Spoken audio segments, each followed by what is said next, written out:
Bonjour bien-aimé de Dieu. Je suis là pour te parler un peu du temps de carême que l'Église nous propose.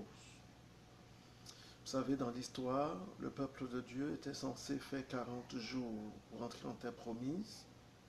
Et le peuple n'a pas pu faire 40 jours. Le peuple a passé 40 années. Jésus est venu 40 jours pour corriger l'histoire en allant au désert, pour lutter contre la chair, lutter contre Satan et valoriser la puissance de la parole. 40 jours, c'est un temps de privation, mais privation dans la prière, de renonciation au péché. Ce n'est pas un temps de privation parce que c'est carême, je ne mange pas la viande, mais au temps de carême, je me prive et je prie. Je lis aussi la parole de Dieu. Voilà ce que le Seigneur nous propose. Et ce moment est un temps vraiment de grâce que le Seigneur donne pour vraiment réécrire notre histoire. C'est un moment où nous avons à nous exercer pour ne pas laisser le péché prendre notre cœur, nous dominer. Nous pouvons nous élever au-dessus du péché. Nous pouvons vaincre l'ennemi par la puissance de la prière, par la puissance de la parole de Dieu, comme Jésus l'a fait dans le désert. Ce moment est un moment d'exercice où nous allons demander à notre chair, calme-toi, écoute l'Esprit de Dieu qui te parle, qui nous parle. Et l'Église ne fait pas ça pour rien. Et chaque fois, l'histoire se renouvelle. Chaque fois, il y a une grâce qui vient avec.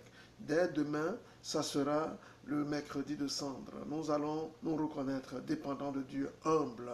Nous allons nous reconnaître venant de Dieu, retournerons à Dieu, nous dépendons de Dieu, nous sommes poussière, nous retournerons en poussière. Alors, le Seigneur nous appelle à l'humilité. C'est un temps vraiment de grâce où nous avons à ouvrir notre entendement. Parfois, nous sommes tellement fermés à nous-mêmes que nous ne voyons pas ce qui se passe de l'extérieur. Nous pensons que nous sommes saints alors que nous avons beaucoup de choses à présenter au Seigneur, à laisser Dieu guérir, toucher. C'est le moment, je dirais, favorable que Dieu te donne, que Dieu me donne, que Dieu nous donne. Enfants de l'Église, profitons au maximum pour laisser la grâce de Dieu surabonder dans notre cœur, dans notre vie. Que Jésus-Christ vous bénisse, qu'il vous garde et que ce moment de jeûne soit un moment heureux, un moment joyeux, un moment de force, un moment d'intérêt renforcé par l'Esprit de Dieu et un moment de victoire que nous brandirons face à toutes ces attaques que l'ennemi prévoit dans notre vie. Que Jésus vous bénisse, qu'il vous garde encore. Amen.